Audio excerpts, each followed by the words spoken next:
Hey, welcome back everybody to lesson 58 of the Dead Earth game development series, brought to you by the Game Institute. I'm Gary Simmons, and when I left off at the end of the last lesson, I did suggest that in this lesson we were going to finish our Creeper minigame. Now, having looked at the to-do list for this lesson, I have to admit I may have been a tad optimistic. So there's still quite a bit to do, and we'll try and get as much done as we can in this lesson, and hopefully we'll get all of it done. But there is a chance that this may spill on to just one final video where we're adding all of the final bells and whistles to our Creeper minigame. Now in this lesson, unlike other lessons, we're going to be working on lots of small tasks to bring our game to fruition, rather than working on just one big script or one large task. So let's start at the top of the list and start working our way through it.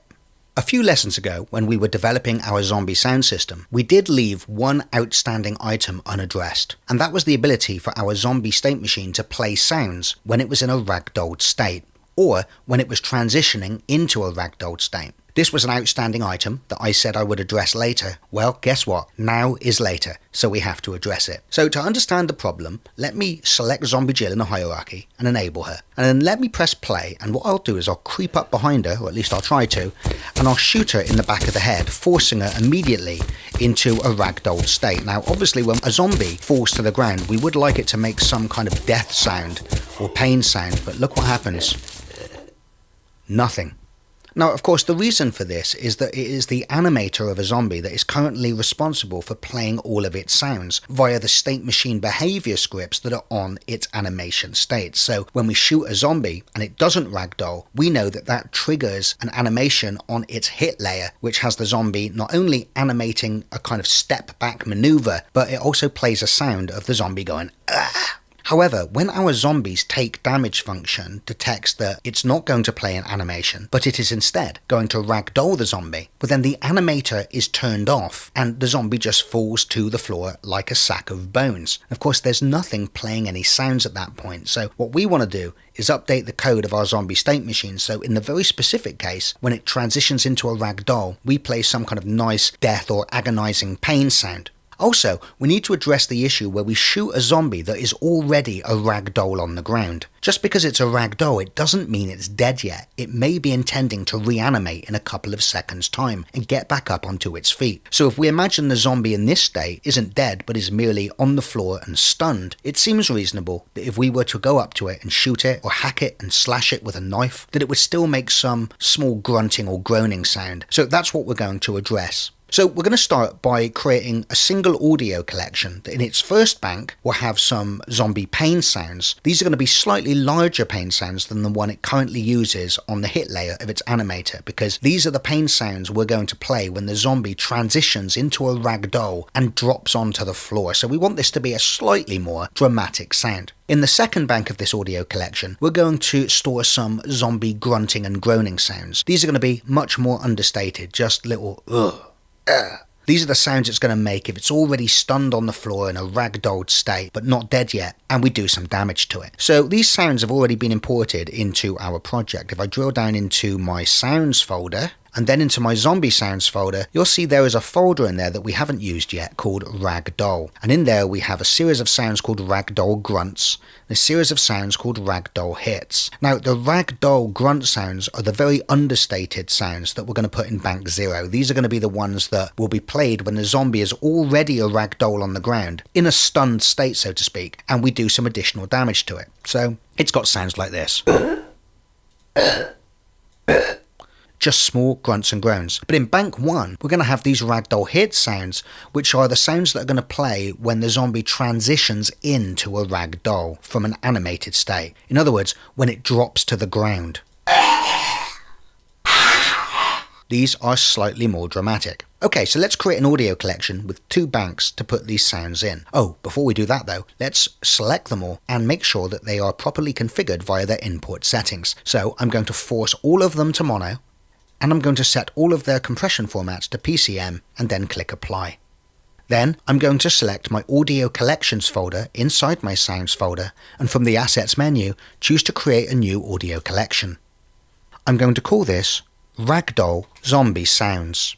Then I'm going to lock its inspector, and I'm going to assign its audio group to the Zombies audio mixer group with a capital Z. I'm going to set the volume down to about 0.489, something like that. I think that's roughly where I had it in the original Creeper. I want to leave spatial blend on 1. This needs to be a 3D sound. And I'm also going to assign 2 banks. In the first bank, I'm going to put the more dramatic damage sounds that the zombie is going to play when it transitions into a ragdoll. And in the second bank, I'm going to put those more understated grunting sounds that the zombie will play when it's already in a ragdoll and we inflict additional damage. So with the inspector locked, let me now drill back down into my zombie sounds folder and into my ragdoll folder. And let me select, first of all of the sounds that I want to be in the first bank, which is the more dramatic hit sounds. And I'm going to drag them and drop them over the clips label of element 0 in our audio clip banks array. And then I'm going to select all of the understated grunt sounds, and I'm going to drag all of those and drop them over the clips label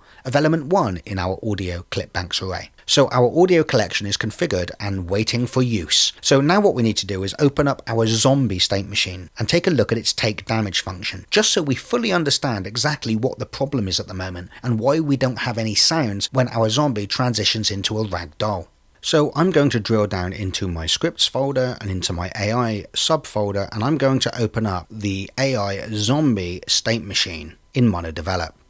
So let's scroll down to the take damage function of this class. We spent quite a bit of time in here in the past. The take damage function is called by the character manager when it detects that the user has pressed the left mouse button and the zombie is under the crosshair and within range. Now, if we just skip past a bit where some blood particles are emitted, you are reminded that in this first conditional, we check the bone control type of our zombie. And if it is already in a ragdolled state, then what we're basically doing is shooting or stabbing a zombie that is on the ground and is already a ragdoll. So the animator is not active at this moment. Of course, the zombie may still be alive, but it's waiting to reanimate. And you can see all we do in this conditional, just to remind you, is we add some force to the rigid body that will make it move, and then we decrement the health, apply any damage to the upper or lower body depending on where the zombie was hit, and then we say if health is still greater than 0, then we start a coroutine to reanimate the zombie after a number of seconds, and then we return from the function. So when we hit a zombie that's already in a ragdolled state, even if it has a health greater than 0, it's not going to make any sound here. It's just going to apply the damage and then return. Really, we want to hear a sound here, right? We want to hear one of those grunting sounds, one of those small understated sounds, because the zombie is a ragdoll, but it's still alive. So what we want to say around about here is, even though we're a ragdoll, if we've just been hit and the zombie still has a non-zero health, then we probably want to play one of those understated grunting or groaning sounds. And that's where we're going to do that around about here. But then if we step outside this conditional, the rest of the code is executed when our zombie is not yet a ragdoll, it's in an animated state. And we need to detect whether it's about to transition into a ragdoll or whether the damage needs to be manifested via the hit layer in its animator. So you can see the first thing we do in this conditional here, whether we're about to go to a ragdoll or not, is decrement our health and apply the upper and lower body damage. And then we determine whether we should go into a ragdoll or not based on what our health is or which body part was hit. Now, in the case where we shouldn't ragdoll, everything is fine. We don't need to make any adjustments because we know that in the case where we're not ragdolling, our animator is active and we're going to trigger an animation on our hit layer. And we know that the animation states in the hit layer of our zombie's animator contain state machine behaviors on them that will play that damaged sound. However, if we step into the else clause here, this is the code that gets executed if we were in an animated state, but we now need to transition into a ragdoll and drop to the floor. And you can see this is where we X out of any state, and we also disable the nav agent, the animator, more importantly,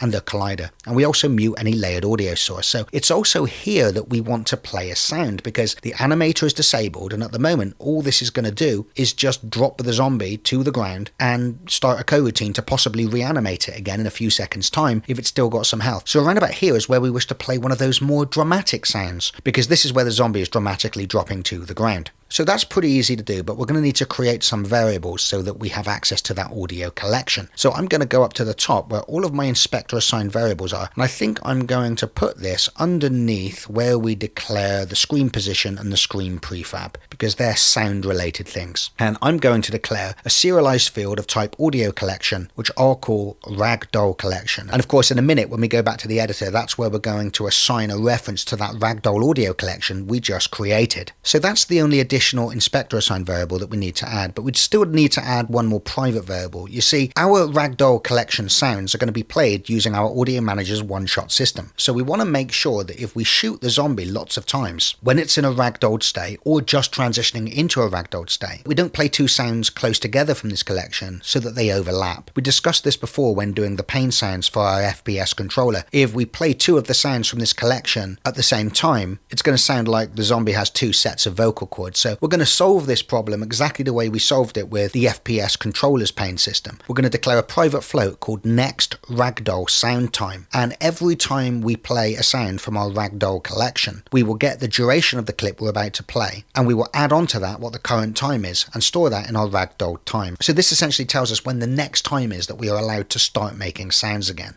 So let's now scroll down to our take damage function and put the code in that we just discussed. So here we are back at the take damage function, and like I said, we want to add the code for this first conditional where we've detected that we're already in a ragdolled state and we have hit a valid body part. We'll put it here, I think. And of course, because we're already in a ragdolled state, this is where we wish to play one of the sounds from bank 1, one of those understated grunting sounds. So we'll get the current time and we'll say only if the current time is larger than the next ragdoll sound time are we allowed to make another sound. Because if this is not the case, a ragdoll sound is already playing and we don't want two of them to overlap. We'll also only step into this conditional if we have a valid reference to a ragdoll collection and if our health is larger than 0. We don't want the zombie to continue making grunting sounds if it's long been dead. So the first thing we'll do in this conditional is we will fetch a random audio clip from our ragdoll collection's second bank, bank 1. This is the one, remember, with the smaller understated grunting and groaning sounds in. Assuming we fetched a valid reference to an audio clip, we will get the current time and we will add on to that the length of the clip we've just fetched and store that in our next ragdoll sound time. With our next ragdoll sound time updated, let's now play the audio clip using our audio manager and its play one-shot sound function, passing in the audio group, the volume, the spatial blend and the priority as extracted from our ragdoll collection, and as the second parameter passing in the clip we just fetched, and as the third parameter passing in the position of our zombie. So that is our zombie's pain sound taken care of when it's already in a ragdolled state. So let's scroll a little further down the function now to the other conditional, where we basically say if we weren't in a ragdolled state, but we are about to transition into a ragdoll, which is this else clause, then around about here where we mute the audio source and we disable the animator is where we will also play one of the sounds from bank 0 of our ragdoll audio collection, which is the more dramatic pain sounds. So very similar to what we just did, we'll say if the current time is larger than the next ragdoll sound time that we've got stored, and we have a valid audio collection. But notice here I get an error because I'm saying and if previous health is larger than 0. Now this is a local variable we're going to create further up the function in a moment, and it's just going to contain what the health was when we first entered this function. And the reason why this is necessary is before this code is executed, this code is executed which detracts the damage from the health. So if we had 10 health prior to this function being called and this function dealt 20 points of damage to us, our health would now be 0. But we still want to play a death sound even though our health is 0 because we weren't dead before this function was called, but we're gonna be dead afterwards. So what we're trying to do here is play the sound that happens as we die. So what I'll do at the top of the function, I'll come back and do this in just a moment, is up here right at the very top of the function I'm going to declare a local variable called previous health, and I'll just copy health into that so that further down the function when we start messing around with health and detracting some damage from it, it doesn't affect the conditional that we're just about to create down here, which is basically saying if we're able to make a ragdoll sound and we're about to transition into a ragdoll and we weren't dead previously, then we're going to play one of those long pain or death sounds. So we'll do what we did before, we'll get a clip, but this time we'll get it from the first bank in our ragdoll audio collection, bank 0, which contains those longer, more dramatic pain/death sounds. And assuming we've got a valid clip, once again we'll calculate the next ragdoll time by taking the length of that clip and adding it onto the current time, and then we'll use our audio manager's play one-shot sound function to play that clip exactly as we did before. So we just need to get rid of this error now by going up to the top of the function and creating a new local variable called previous health. There it is. So as you can see, I create a float called previous health, and I assign to that what our health is as we enter the function. So if I save that off now, go back to the editor, check we haven't got any errors. And we haven't. So let's select zombie Jill, drill down into her AI entity game object, and you'll now notice that halfway down the AI zombie state machine inspector, just under where we assign all of the screen properties, we now have a slot where we can assign our ragdoll audio collection. So let's do that now by opening up the audio collection picker and choosing our ragdoll zombie sounds audio collection. Let's press play now and do that test that we did before. Let's creep up behind her, shoot her in the back of the head, and hopefully we'll get a sound. Okay, let me start walking so I don't alert her. I want to get up quite close to here. Yeah, there you go. So we got that death sound. And you can see when she's on the ground,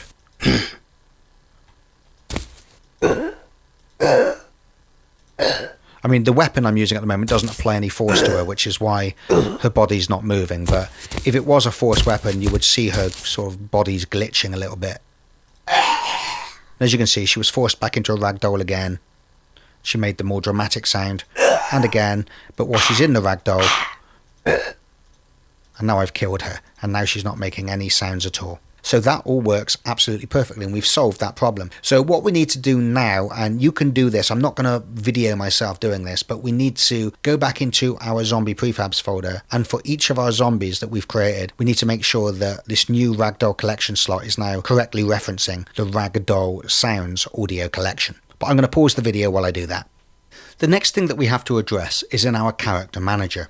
We're going to solve a problem temporarily that won't even exist once we've implemented our FPS arms and weapon system. In Creeper, we have no weapons. We don't even have any arms, but we're pretending that when we press the left mouse button, the attack that we do is a very non-aggressive pushback attack. In other words, all we can do if zombies get hold of us is push them away. The problem we have at the moment is that if the zombies are attacking us and we press the left mouse button very, very quickly, we can do a rapid fire pushback on the zombie. Of course, this isn't true to real life. In real life, it takes you some period of time to extend your arms to full length, push a zombie away, and pull your arms back in again. So we're going to need to put a little hacky delay in our code for now that basically just says if the left mouse button is pressed, and the last time it was pressed was less than half a second ago, then ignore that request. Once again, half a second is just a value that I'm going to hard code for now because this problem is going to completely go away once we have our FPS arms system in place. You see, in the real system, our character manager will not be calling a zombie's take damage function in response to a left mouse button being pressed, as it is at the moment. When the left mouse button is pressed, what will happen instead is the character manager will inform our FPS arms animator that it needs to play a weapon fire sound, depending on what weapon it currently has activated.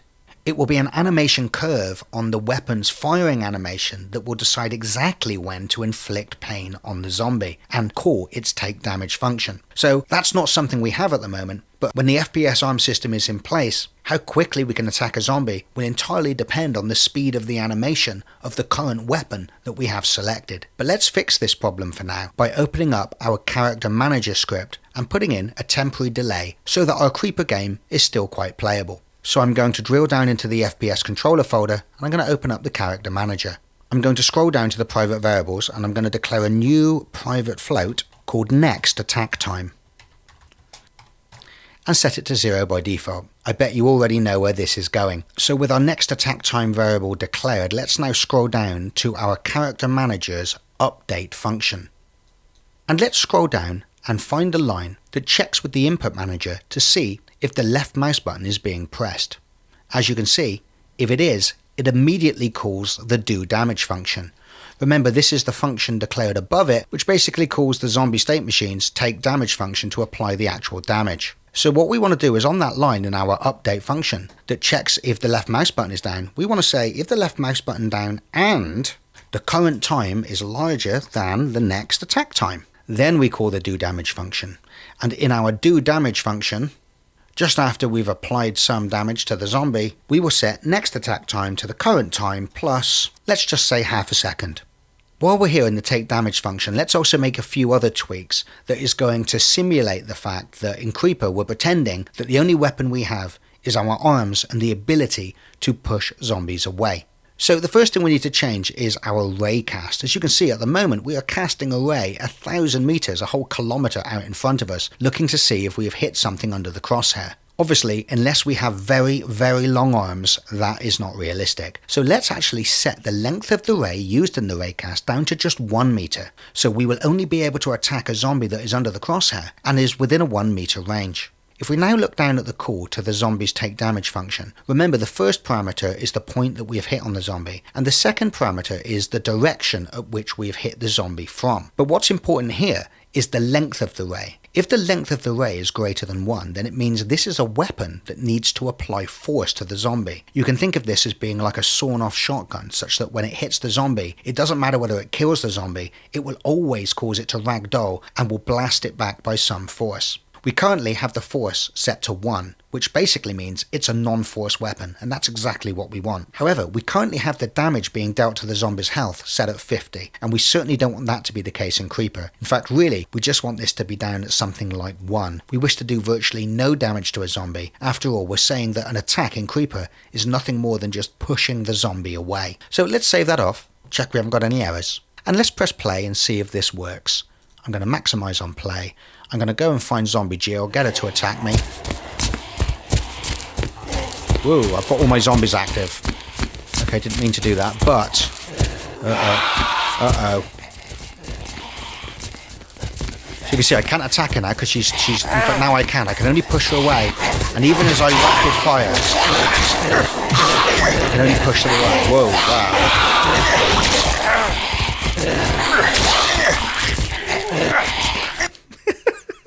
Well, yeah, it worked. Okay, you'll have to take my word for that. I was completely surrounded and completely unable to get out of that. Okay, so I want to turn off some of these zombies. So I think in the original Creeper, believe it or not, I even turned off our really cool Girl Scout. I turned off the Clown.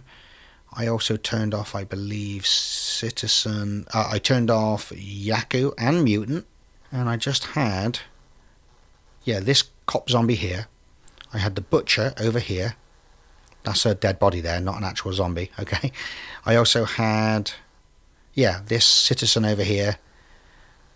Zombie Jill there. I had the policeman here. I also didn't have this one active in the original Creeper. Now, this may sound really strange. It's like, but Gary, you're turning off all the zombies. But trust me, Creeper with just these zombies was actually really, really hard to complete. Once a zombie sees you, there's very few places where you can really shake him off of you. So I think 1, 2, 3, 4, yeah, we've got 5 zombies in the level, and I think that's more than enough for this level to present a significant challenge. So if you look at the scene hierarchy, you can see the ones that I've disabled, and the only ones that I have enabled are Jill, Zombie Butcher, US Cop, UK Cop, Police, and Citizen 1. So the next thing I'm going to do is implement the taunt system. In Creeper, the only other weapon in your arsenal, apart from being able to push a zombie away by pushing the left mouse button, is to hurl insults at the zombie by pressing the right mouse button. This is useful in Creeper because let's say, for example, you are trying to get through that hole in the fence. We've placed a body there, and there could be 1 or more zombies feeding on that body. So what you might need to do is lure them away by maybe coming through here, hurling an insult at them, and that will break them off from feeding, and they'll come chasing after you and follow the source of the sound. And of course, behind the scenes, all that's going to happen when you issue a taunt is it's going to play a sound, and it's going to temporarily inflate the radius of the FPS controller's own sound emitter. Remember, our FPS controller rig has this sound emitter that is used to give the player an audio footprint when he's running, for example. So we'll just take that sound emitter and temporarily inflate it when we press the right mouse button and play the sound of the taunt. So the first thing we should do then is create an audio collection. So if we select the project view and drill down into the sounds folder and into the player sounds folder, you'll notice there are some taunt sound effects here called taunts 2 through taunt 8. These are just me. Psst, over here. Hey, psst. Psst, hey, ugly. Hey. So you can see lots of ways of trying to get the zombie's attention. So let's set up the input settings for these as we've done with all of our other files. They're only short files, so we'll force them to mono, and we'll set the compression type from Vorbis to PCM, and we'll click apply. Then we'll select our audio collections folder, and from the assets menu, choose to create a new audio collection. And we'll call this player taunts.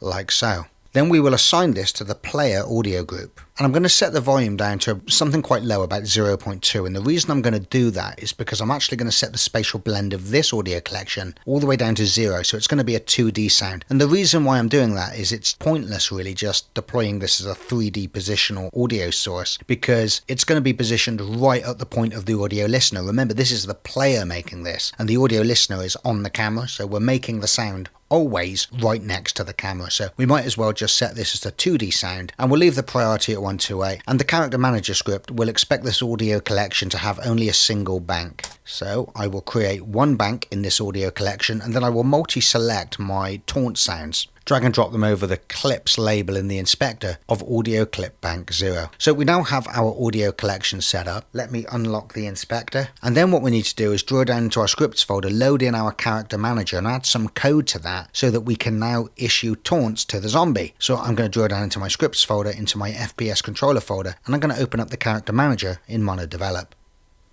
So here I am in the character manager script, and I'm going to need to add another serialized field of type audio collection so that via the editor we can hook up a reference to that new taunts audio collection we just created. So I think I'm going to put this next to where we declare the damage sounds audio collection and the pain sounds audio collection, just under there. So as you can see, I've declared a private variable of type audio collection, serialized, and I've called this taunt sounds. And like I said a moment ago, the way this is going to work is when we press the right mouse button, we're going to play an audio clip and we're going to adjust the size of our FPS controller's sound emitter. So we need to also have a float that's exposed via the inspector so that we can set what the taunt radius should be. In other words, how big are we going to make the player's sound emitter?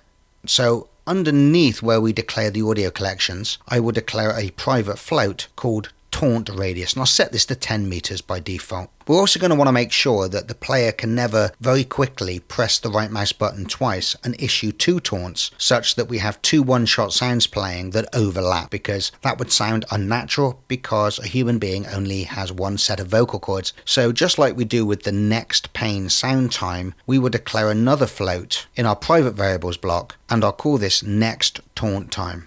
And that will work like the many variables you've seen of this type declared before. Okay, so the next thing we'll do is we'll go down into the update function, which is where we currently poll to see if the left mouse button is being pressed. So you can see here in our update function, we see if mouse button 0 is being pressed, which is the left mouse button, then call the do damage function to inflict some damage to a zombie. So what we'll do here also is check if the right mouse button is being pressed. And what we'll say is if input.get mouse button down 1, in other words, if the right mouse button is being pressed, then we'll call a function called do taunt. Let's go and write the do taunt function now. I'm going to scroll down to the bottom of the class, and I'm going to put this above where we have that do level complete function. And the first thing it says is if the taunt sounds collection is null, then return, or otherwise, if the current time has not exceeded the next taunt time, then we know we're not allowed to make another taunt yet, so we also return. Failing that though, we will fetch a random clip from our taunts audio collection. Then I will call the audio manager's play one-shot sound function, passing in the audio group, volume, spatial blend and priority of our taunts audio collection. And as the clip, of course, passing in the taunt we just fetched above from the audio collection, and also passing in the position of the player as the position at which to play the sound. So next up, as we've played the sound, we need to adjust the radius of the player's sound emitter. Now we have functions that allow us to do that, fortunately. Our character manager maintains a reference to its sound emitter object, and we can just call the sound emitter's set radius function, passing in that taunt radius that we'd set up via the inspector, and that will take care of making our sound emitter grow very large, where, as we saw when we covered the code to the sound emitter, it will slowly shrink back down from the taunt radius to its normal radius.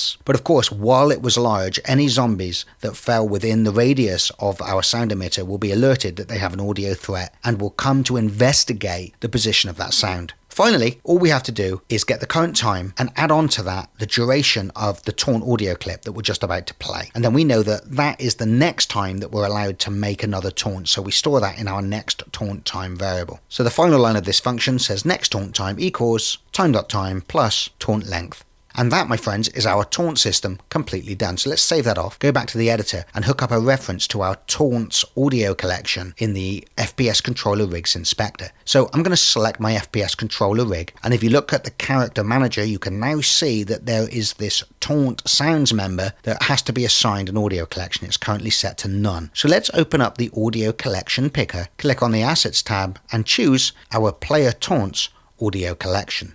Okay, so I'm going to turn off maximize on play so that I can keep the scene view active while I'm testing our taunt system. I'm also going to select the sound emitter child of the FPS controller rig so that we can see the wireframe representation of its sphere collider in the scene view. Just make sure if you have the sphere collider folded up in the inspector that you open it up so that we see its wireframe outline. And I'm going to press play. And I'm going to press the right mouse button and hopefully we'll hear a taunt and we'll also see the trigger grow. Here we go. Psst, over here. Okay, that's not working, is it? Okay, let's go back to my update function first of all. Actually, I know what this is. Okay, here's a little gotcha for you. So if we look down here in the update function, you can see that the first thing I do with respect to the taunt system is I check if the right mouse button is down. And if it is, I call the do taunt function, which we've already seen. One of the things it does is it calls the sound emitter's set radius function to set it to the taunt radius. However, when this function returns, this code is then executed. And this is the code that sets the sound emitter's radius based on whether we are walking, whether we are running or crouching, or whether we are injured. Now, although our sound emitter has been set up such that if a different radius is specified, it will interpolate down or up to that new radius over a period of time. In this particular case, it doesn't work because we're issuing two radiuses within the same update. And we just need to make sure that that code that checks for the right mouse button happens underneath this code here that has set the radius based on whether we are walking or running. So we'll put it there instead. And if I save that off now and go back to the editor and press play, I'm pretty sure we're going to see the sound emitter behaving properly now. Okay, there you go. So I'm going to taunt again. Yep, works perfectly. So let's now go and find a zombie. Wow, look how big that emitter is when we're running. Pretty big, isn't it? Okay, so there's a zombie that doesn't know I'm there, okay? I'm going to creep up behind it and then I'm going to taunt. Hey! There you go. So let me try and shake him off.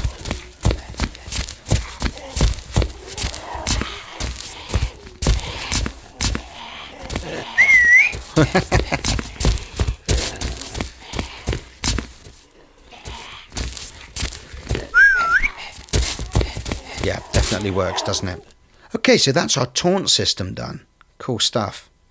The next thing I'm going to do is I'm going to add some extra scenes to our project. And I'm also going to rename this current scene because at the moment it's still called Navigation Example. And to be honest, when I haven't been in here for a while and I come back to doing Dead Earth videos and I want to load this scene in, I always forget where it is. It's actually in our Navigation Example folder. So let's start tidying some things up, move them into a separate scenes folder. And we'll also create, for now, a main menu scene and a bootstrapper scene. Now, we're not going to do anything with those scenes yet. I'm just going to create them so that they're ready to use when we need them. So I'm going to go to my Dead Earth folder and I'm going to create a new subfolder in there.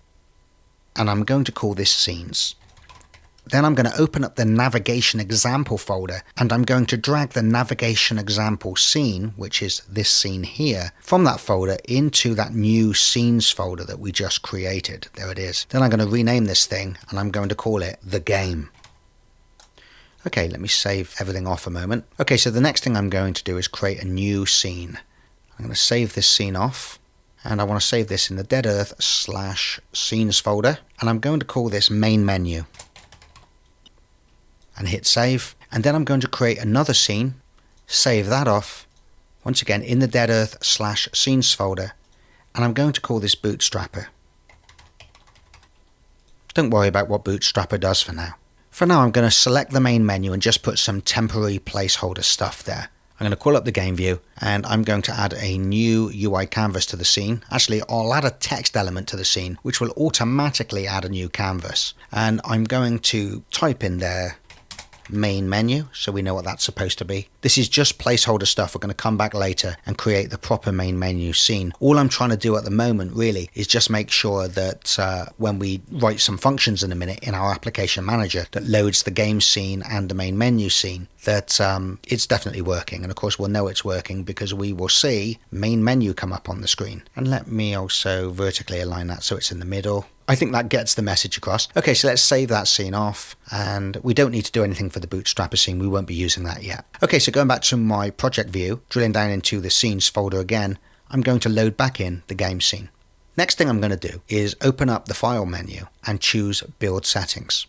At the moment, the only scene that we have in the build settings is our game scene. So let's add the other scenes. I'm going to drag over the main menu scene, and I'm going to drag over the Bootstrapper scene. For reasons that will be more apparent later on, I'm going to move the Bootstrapper scene to the very top of the list. I want this to be the very first scene that is ever executed. It is in this scene that we will actually instantiate our application manager and our audio manager objects. And then the Bootstrapper scene will load in the main menu scene. So actually I'm going to put the game scene third in the list, although that doesn't really matter. All that matters is which scene comes first. So the Bootstrapper scene will load in the main menu scene, and then the main menu scene will be able to load in the game scene, and the game scene will be able to load back in the main menu scene when the player has either died or completed the mission objectives. Okay, so all of our scenes are added to the build list. That's quite important because in a moment we're going to be writing some functions in the application manager that's going to load these scenes via code, and we'll get errors if those scenes that we try to load have not been added to the build list. Okay, so let's now drill down into our scripts folder and let's open up the application manager and create some scene loading functions.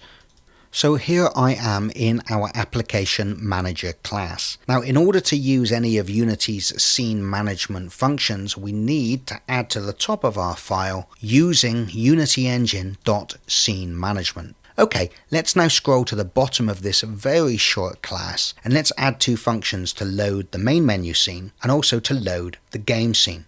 So the first function I'll call load main menu, and it's going to use Unity's scene manager class and its load scene function, passing in the name of the scene that we'd like to load, which of course is called main menu. And that's our load main menu function done. So let's now work on the load game function. This is going to be called from the main menu scene when we click on one of the menu items to play the game. It's going to call the application manager's load game function, which of course will use the scene manager's load scene function again, but this time passing in as the name of the scene we'd like to load, the game, which is what we called our game scene. Finally, I'm going to add a third public function that will allow us to quit the game. When we load our main menu scene later on, there's going to be an option to either play the game or quit the game. And if we choose to play the game, then this function is going to be called. But if we choose to quit the game, then this function is going to be called instead, called quit game. Now, we want to have two variants of quitting the game because normally, if we're playing the game in the built player, all we have to do is use the application class's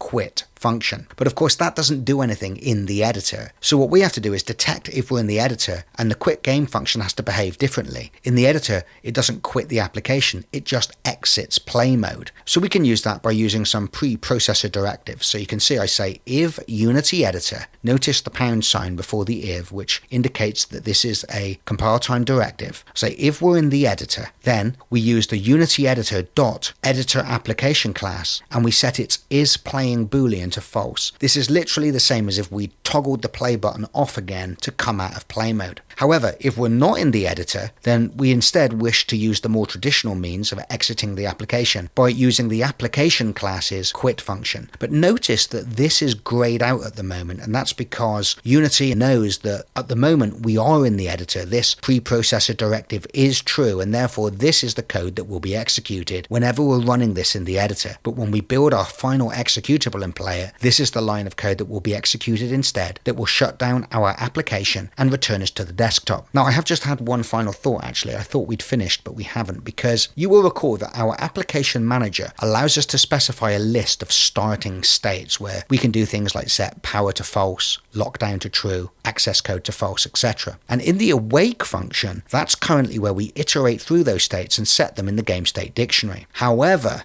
the awake function will only ever be called the very first time that our application manager is awoken. And of course, course, our application manager is a don't destroy on load object. So the problem here is that when it first gets created and we go into the game scene and we play the game and we finally complete all the puzzles in the game such that power is set to true and lockdown is set to false, when we then exit back to the main menu and from the main menu choose to load the game again, the awake function will not be called again, okay? And therefore we're going to go back into another go at playing the game and all of the final states will already be set. So what we really need to do is move this code out here that sets up the initial states into its own helper function called reset states. And then we can not only call that from the awake function, but we can also make sure we call it just before we load in the game scene here. So let's put in the function first of all. We'll call this reset game states.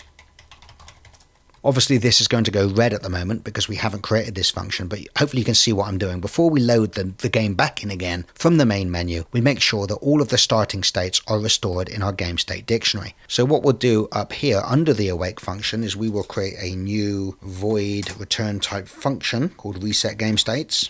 It takes no parameters and will simply cut the code that we currently have in the awake function that sets the game state dictionary up out of there and stick it inside the reset game states function instead. And from awake, we'll now just call reset game states. So it still works as it did before in the awake function, but we also run this code again every time we load back in the game scene for another play of our game. So let's save that off, go back to the editor and just check we haven't got any errors. And we haven't.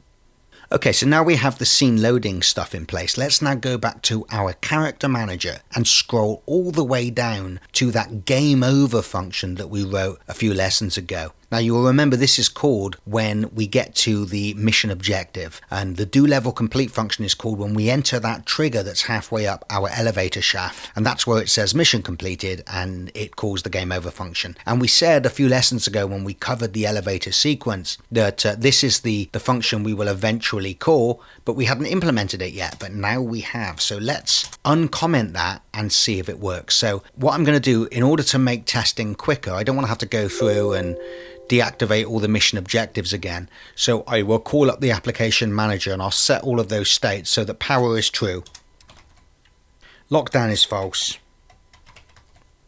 and access code is true. And that means I can just press play and then immediately activate the elevator, and then it should just say mission complete and then load in the main menu. Okay, here we go.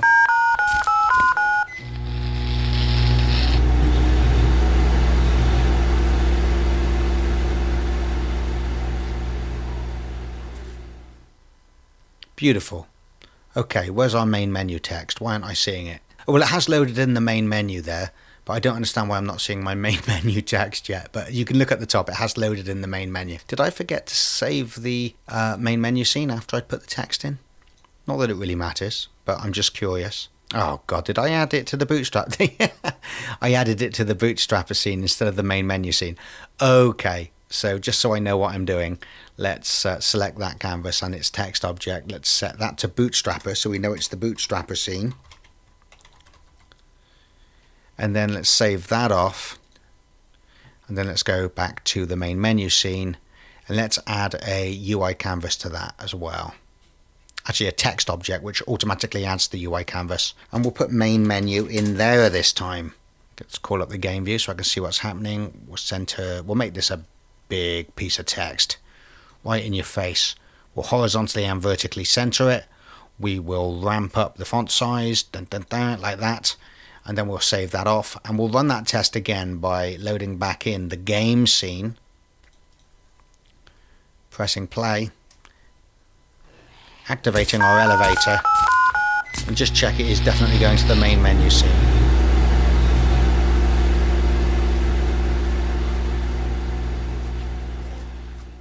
Perfect.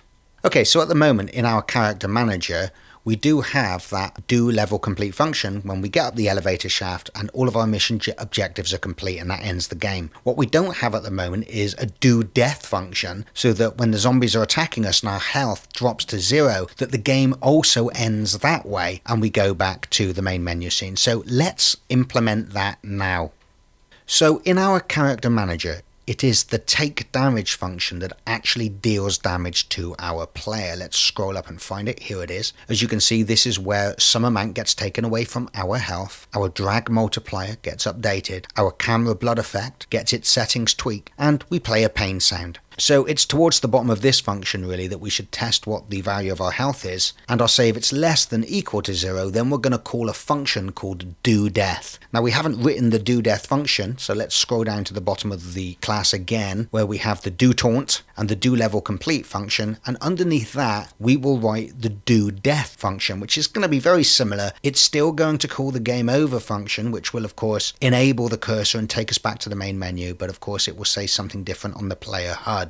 So this function will be called doDeath, and it's going to be almost a carbon copy of the doLevelComplete. So the first thing we'll do, as we did in the doLevelComplete function, is we will freeze the movement of our FPS controller by setting the FPS controller's freeze movement property to true, and then we'll check we have a valid reference to the player HUD. I think for dying I'll do a slightly quicker fade out, so I'm going to call the player HUD's fade function, but this time passing in that we'd like to do a 3-second fade, and of course the fade type is a fade out, and this time the text we'll show on the screen won't be mission completed, it will be mission failed, and we'll also invalidate again. And then we'll call the invoke function again, this time after 3 seconds, because we're doing it a second shorter in the case of a death. And that's it, that's our doDeath function done and our death detection done. So let's save that off, go and play the game now and try and make a world of trouble for ourselves. So I'll run out into the scene and I will start taunting some zombies, and I will get them to try and kill me as quickly as possible, and hopefully it will load back in the main menu scene. So. Hey, psst. Psst. Over here. Hey, psst. They're all running at me now. We'll check the health out.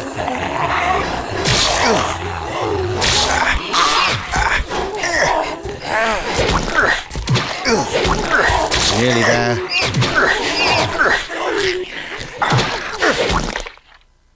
And there you go, went back to the main menu perfectly. So we've now got the endgame sequence taken care of as well. Okay, we are steaming through this.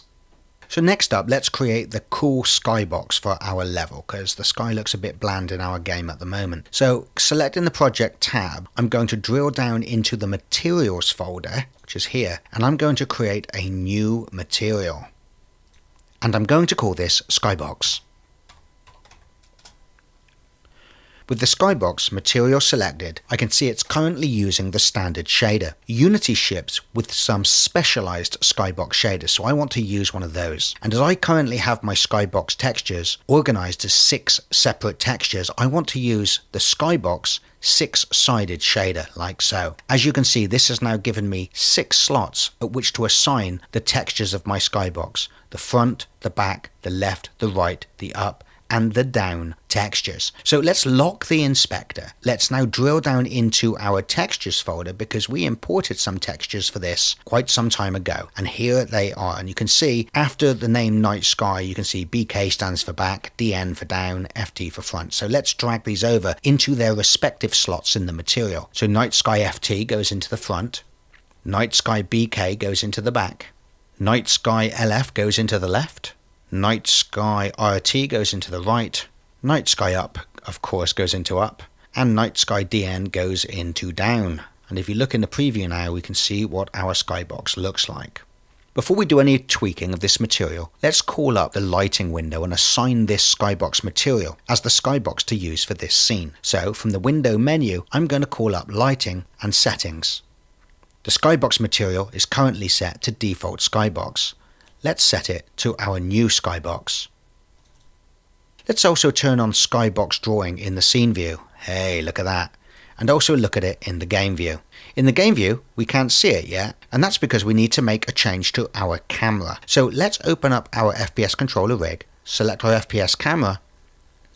Let me close down the lighting window for just a moment, and let's unlock the materials inspector. You can see that the camera currently has the background set to black and the clear flags set to solid color. We want to change the background from solid color so that it uses our skybox by choosing skybox instead. It all looks a bit bright at the moment, doesn't it? Going back to the project view again, and drilling back down into our materials folder, let's select our skybox texture. Notice that it has an exposure slider, a color tint which we'll leave alone for now, and it also has a rotation, allowing us to rotate it around so that it starts off exactly how we wish it to start off. I'm going to set the exposure way down to about 0.28, like so. I also think I started with a rotation of about 165 in the original game because that was quite a nice starting look to the skybox. Everything is still looking a little bit too well lit at the moment. This is supposed to be a creepy game with our spotlight, our main source of being able to see. So this is normally somewhat of an iterative process. You know, you tweak the lights, the reflections, the skybox, and you eventually get something that you want. So let's call up the lighting window first of all. Remember, if you haven't got this tab active, go to the window menu and the lighting submenu and call up the settings. And what we need to do is we need to tell our lighting window which is our main light in the scene. Now, our main light in the scene is actually a directional light that is under our navigation example geometry game object. And it's this directional light here. So let's drag and drop a reference to that into the sun source slot of the environment settings of our lightings tab. Now, although this is where we specify the sun source, we'll just specify this as kind of being the moon source. It's used by the game to do things like halos and coronas and things around sun sources, but we're not going to be really using that in this context. Next up, we need to set the environmental lighting source. This is where our ambient light is coming from. Now, at the moment, I've currently got it to color. You might have it set to something different, but really, in order for the scene to sit well together, we wish to tell the lighting engine to take the ambient source from the color of the skybox that we're using, and that way it gets kind of a bit of a blue tint.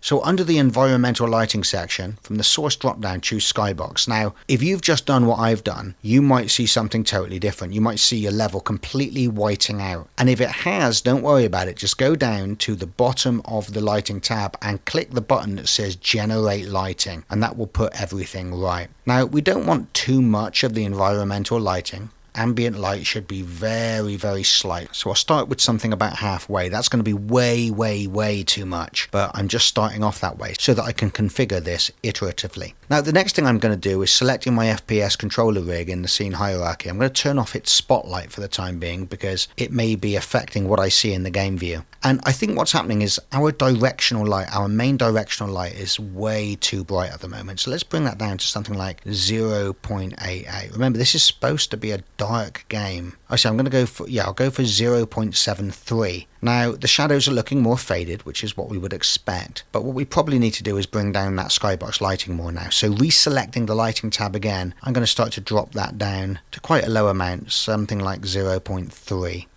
I'm also going to look at our reflection probe in the scene, which is around here somewhere. There it is, reflection probe. And just call up its inspector. We're using quite a bright reflection probe at the moment. So what I want to do is use one of the reflection probes that came with this level from Unity Technologies. And if I make sure that the type of the reflection probe is on custom, and I choose the select button, you can see that there is two cube maps in here. One's called Cube Stealth Sharp, one called Cube Stealth Soft. And that's the one I want to use. That one's a blurry texture that won't be too precise. We don't want mirror-like reflections in this level. As you can see, I was using that one before. This was one I generated myself just from doing a camera grab of the scene, but it lights it up a bit too much. I want it to be a little bit darker and more foreboding like that. So with our reflection probe selected, let's just see what happens if we turn the intensity right off. Well, we want this to be really, really slight, okay? Something like 0.09. Yeah, I mean, this might be looking quite dark in the video, but when I compress things for video, you tend to lose quite a bit of the brightness, but this is what we want, or at least this is what I want. Okay, so next up, let's select our skybox material again, because now we've tweaked the lights, I still think it's too bright. So I'm going to move the exposure down again to this time something like that. Okay, let's have a little run around the level and see what this looks like. See, I like this because without our flashlight, it becomes quite difficult to look around now. I mean, you can see, but it definitely looks like nighttime. We've got a moon there and everything. If we turn our spotlight on, it really does become our lifeline. So let's have a little creep round and see what's happening. Oops. Oop, look, he heard me because I taunted him. Okay, let's run away from here.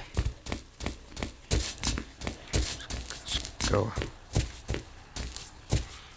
what's happening down there? Okay, I think this is looking pretty good, don't you? And I think what's good about this is when these lights come on over here, let me just simulate that now by turning on our dynamic lights game object. Because the level's been so dark, it's going to be quite contrasting, you know, when you come around here. It's going to be like, yeah, cool. So I think what I'll do now is I'll re-enable my FPS spotlight, and I think I'm going to make it a little bit more intense. In fact, I think I'm going to double its intensity by turning up its range to about 66.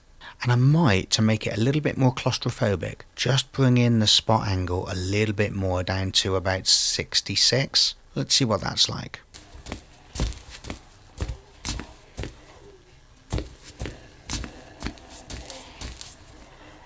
Yeah, I like it. Okay, so we'll go with those settings.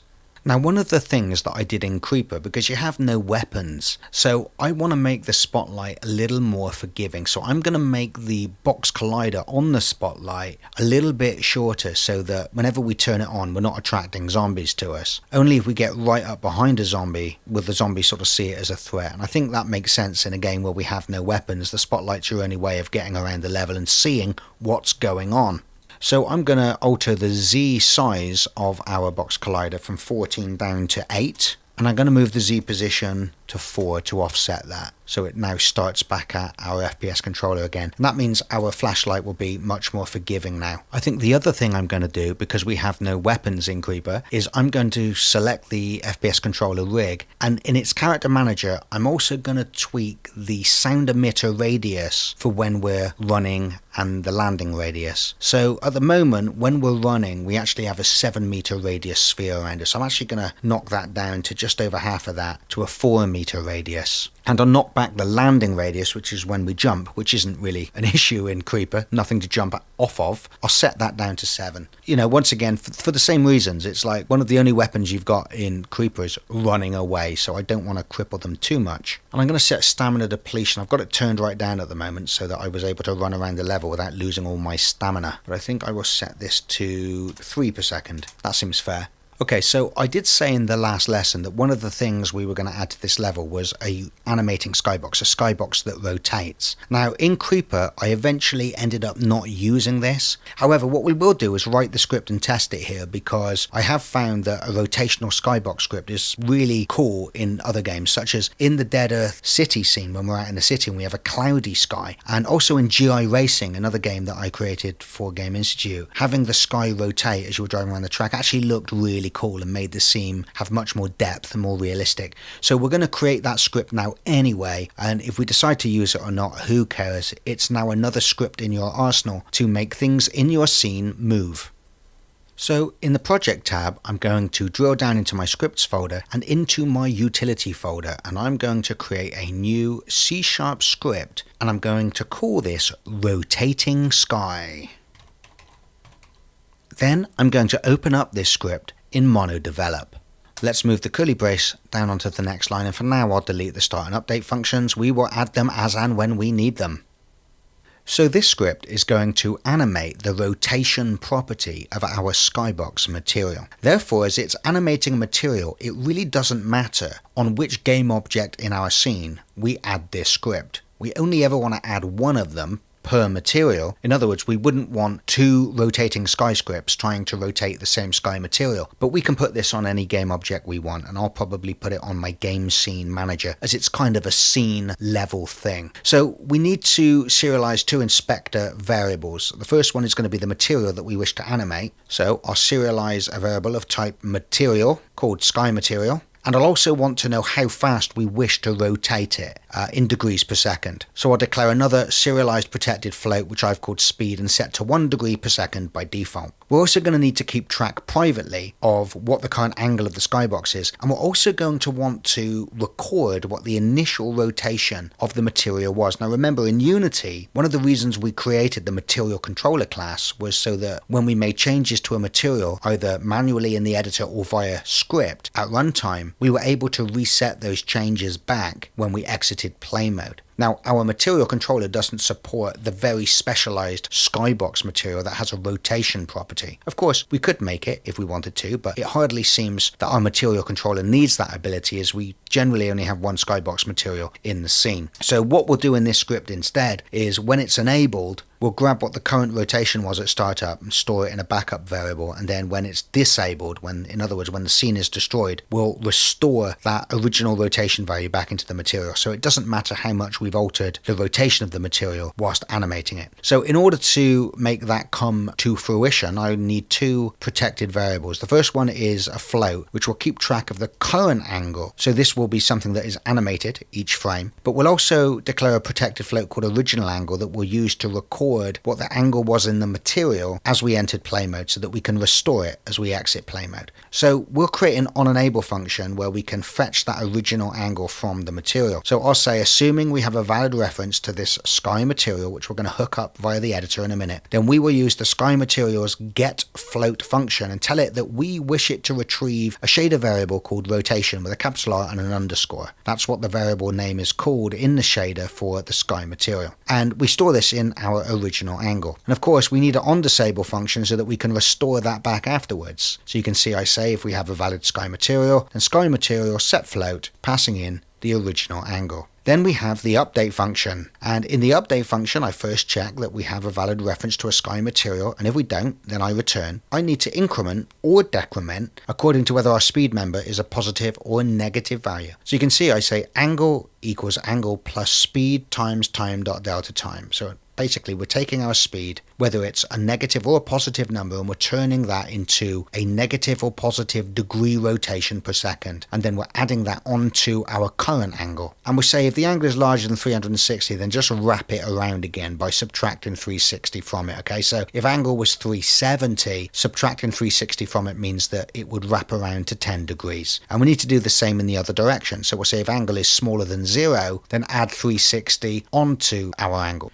Finally, we need to set this angle as the new rotation value for our material. So we use the sky materials set float function, passing in the name of the variable in the shader we'd like to set, and also passing in our angle. I think probably one final thing I should do here actually is I probably want the original angle and the angle that we start off at to be the same. Because at the moment, irrespective of what we've set the rotation in the material to, when we press play, it will initially snap back to 0 degrees. So let's say original angle equals angle equals, right? So we're going to assign whatever the current rotation of that material is to both our original angle and our angle variable. So let's save that off, go back to the editor and check we haven't got any errors. And then let's select our game scene manager. Like I said, this could go on literally any game object that we want. I'm going to put it on the game scene manager, and I'm going to drag my rotating sky script onto it. And I'm then going to select my materials folder and drag and drop a reference to that skybox material into the sky material slot on our script. And just so we can test this is working, we will set this to like a really silly fast speed, like, I don't know, 50 degrees per second.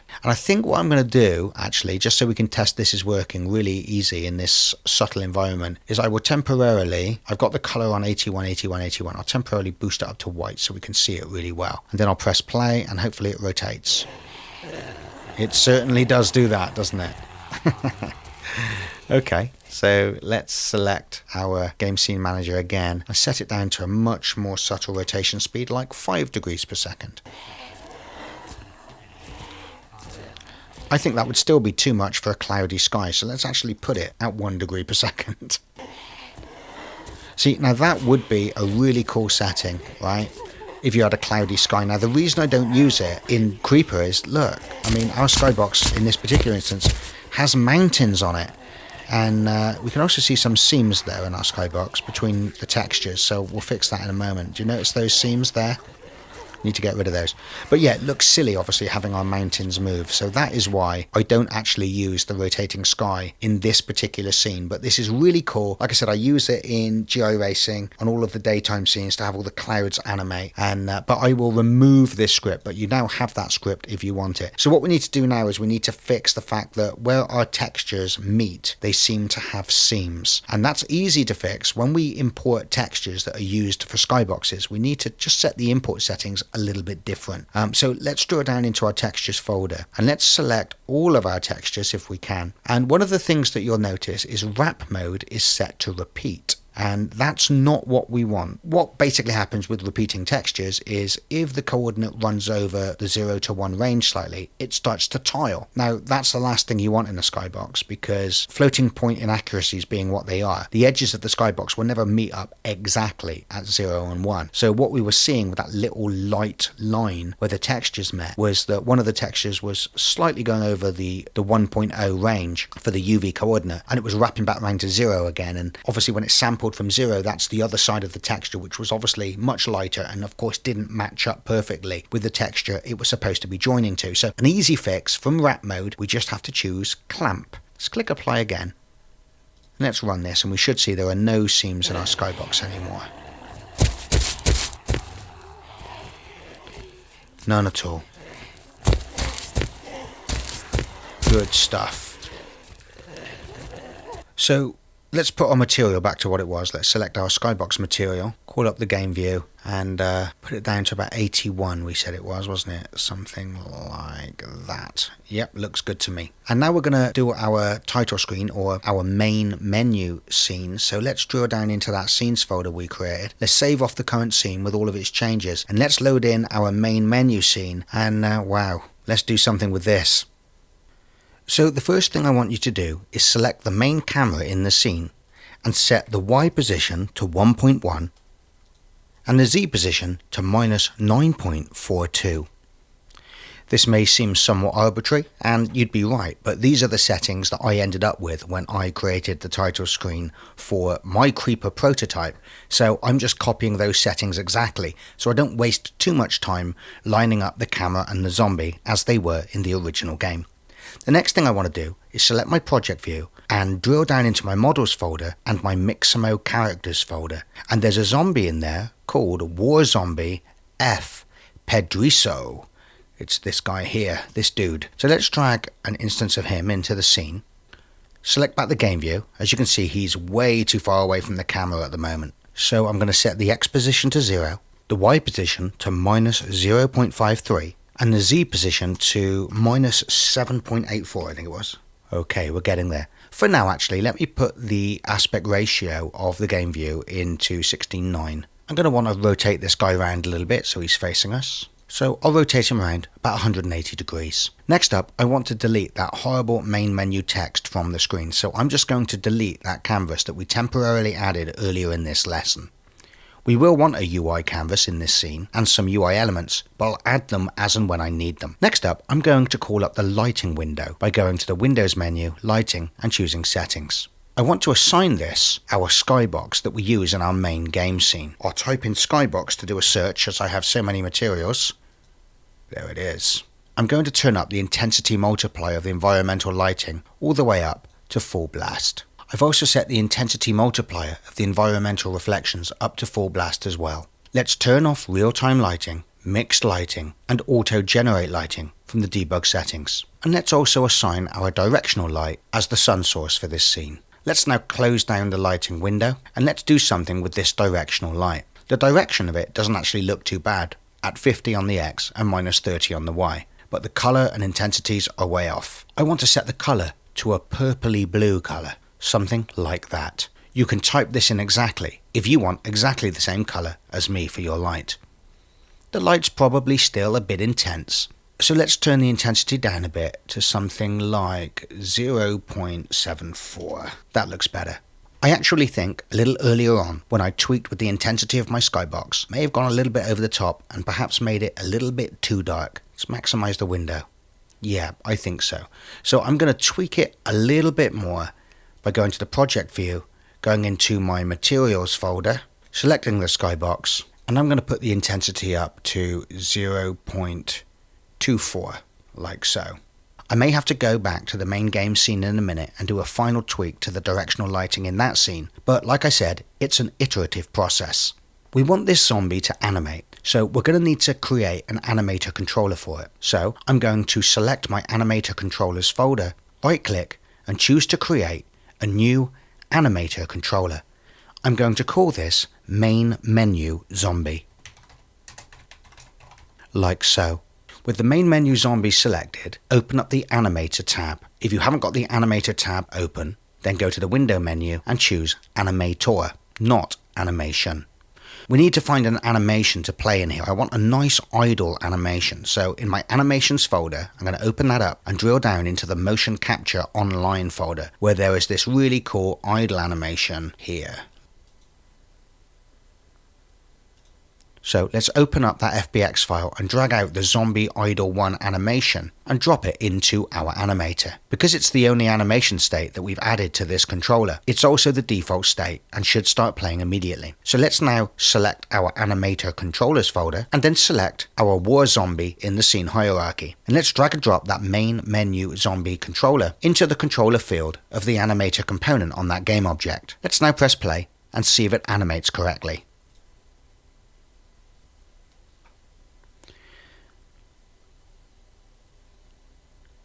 It certainly seems to. So now I need to create the UI elements. I want the big words creeper going across the top of the screen in our zombie font. And down here, where my mouse is now, I want to have two options: to play the game or to quit the game. So to do that, we're going to create a UI canvas. So let's go to the game object menu, the UI submenu, and let's choose to create a new text element. I'm going to rename this game object and call it game title. I'm going to set its color to red. I'm going to horizontally align it and also vertically align it. I'm going to change the font to our nice zombie font, and I'm going to change the text to say Creeper. I'm going to set the font size pretty big to about 192. Let me change the horizontal overflow and the vertical overflow to overflow, like so. Wow, that's big, isn't it? Okay, so we haven't actually set up the canvas scaler mode yet. At the moment, we've got constant pixel size. We need to change the UI scale mode of the canvas scaler component on our canvas game object to scale with screen size. And we'll set the reference resolution to 1920 by 1080. And we'll set the screen match mode like we did in the main game scene to expand. So let's open up the scene view, go into 2D mode so that we can start manipulating easily the UI elements. Of course, what we want to do is move that creeper text up a little bit, don't we? So I think we probably want it to be up there, something like that. Let's maximize on play and see what that looks like.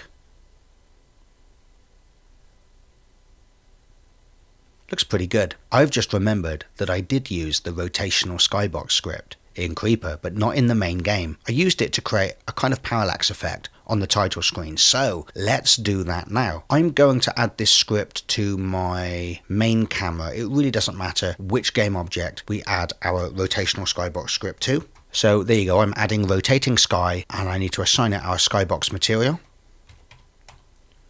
This one here, and I'm going to tell it that I wish it to rotate at 1 degree per second. Let's press play and see if that looks kind of cool. It most certainly does. Yep, that's why I created that rotational sky script. Now, I wish to add two buttons to my UI, a play button and a quit button. So I'm going to right click on the canvas in the scene hierarchy, and from the UI submenu, I'm going to choose to create a button. I'm going to rename this button the play button, like so. A button in Unity UI speak is a multi-object construct. You can see that the top level object doesn't contain the actual text, it contains the actual button graphic and color, and as a child it has the actual text element. So let's change the text element to play now, just so we can see what's going on. And then I'm going to step up into the play button parent, and I'm going to leave the image script component exactly as it is. But what I do wish to do is make this an interactable button, and as you can see, interactable is already ticked. So I need to tell it that the transition that needs to happen when things such as the mouse go over this button or we press it is a color tint transition. And here are the colors where I get to specify how this object behaves. So let me open this up a little bit so we've got something a bit bigger to look at. And let me change the opacity of the normal color of the button, which is what we're seeing at the moment. I'll turn it down to, I'll go down a little bit more to say about 36 on the alpha. I want the color of the button to change when it's pressed to a sort of medium red color, like so. I don't want it to be a bright red, or otherwise it will be exactly the same color as some of the text and we might not be able to see it. And I'll leave the disabled color as it is because our buttons never get disabled in this UI. Okay, so let's move this thing down a little bit to about here. And now let's select the text object. Let's set it to a color that stands out a bit more. So I'm going to set this to red. Once again, I'm going to change the font to our zombie font, and I'll set the size up to something quite big, about 100. And I'll change the horizontal and vertical overflow modes, both of them to overflow, okay, so we don't get any text wrapping, and it doesn't matter if our text doesn't fit in this box, it will be displayed anyway, like so. Let's play that and see what happens when our mouse goes over the button. Hey, looks pretty cool, yeah? So there's our normal mode, there's the hover mode when it goes white, and then when we press it, it goes red like so. Perfect. So I think what we want to do now is duplicate the play button by selecting it in the scene hierarchy, choosing duplicate, and we'll change this to the quit button. And we'll open up the quit button, select its text child object, and of course we will change the text to say quit. And then we'll select the parent of the quit button again, and we'll just drag that down a little bit to something like that. Okay, how does this look? I think they could probably space out a little bit. We'll bring quit down to about there. That looks about right to me. Let's see what that looks like when we press play.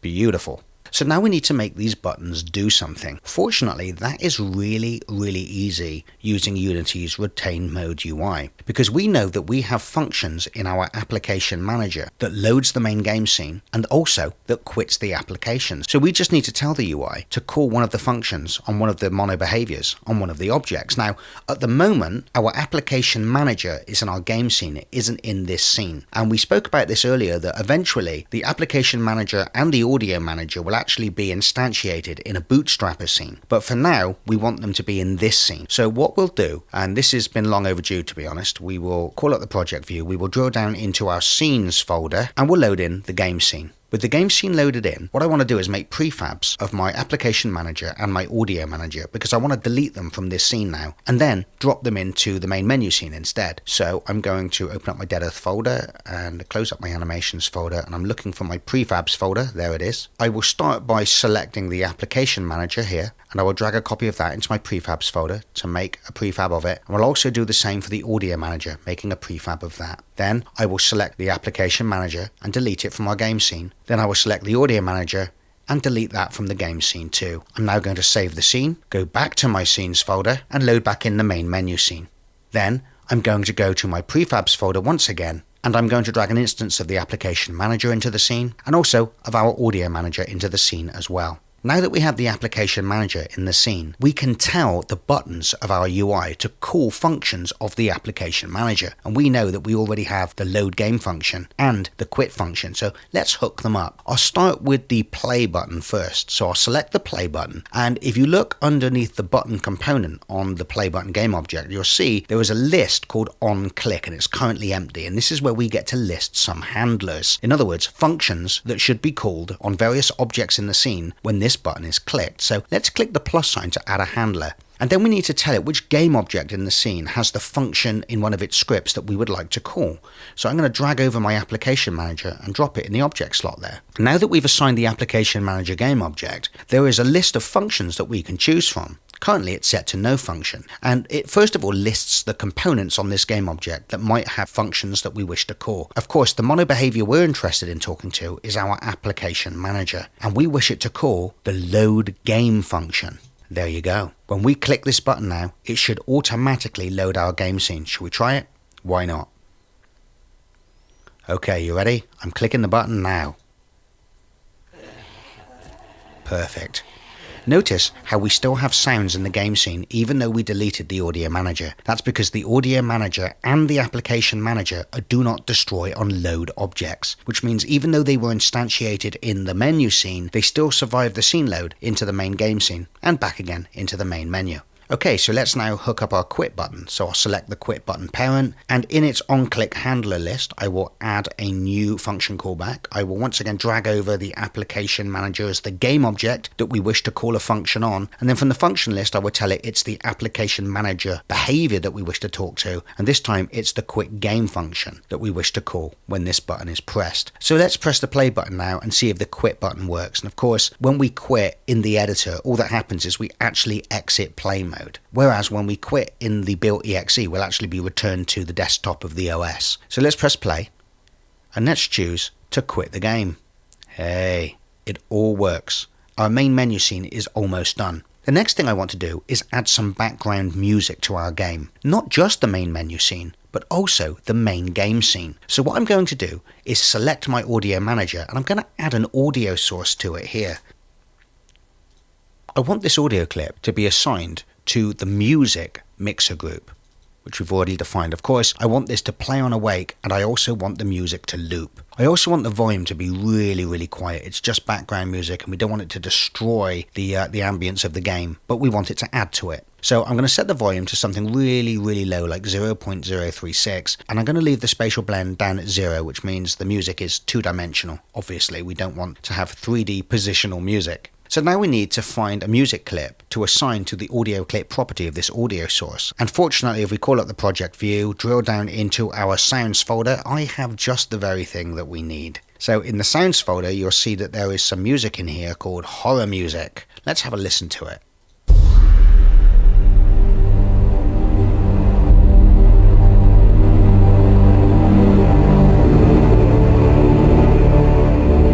You get the idea, and it loops, and it's exactly what we need to not be too melodic that it detracts you from actually playing the game.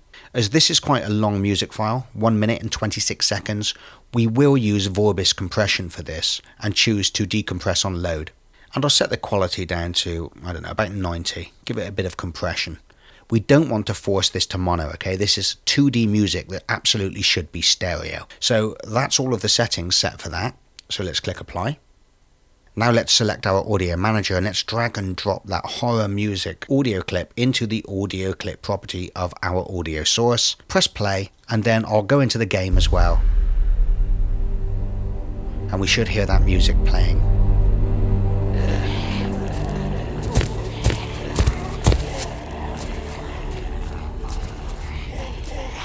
Actually, forget what I said about the skybox. It looks great like that. I don't have to tweak any lighting at all. I really like that. I think probably the only thing I would say is our lighting could perhaps be a little more blue.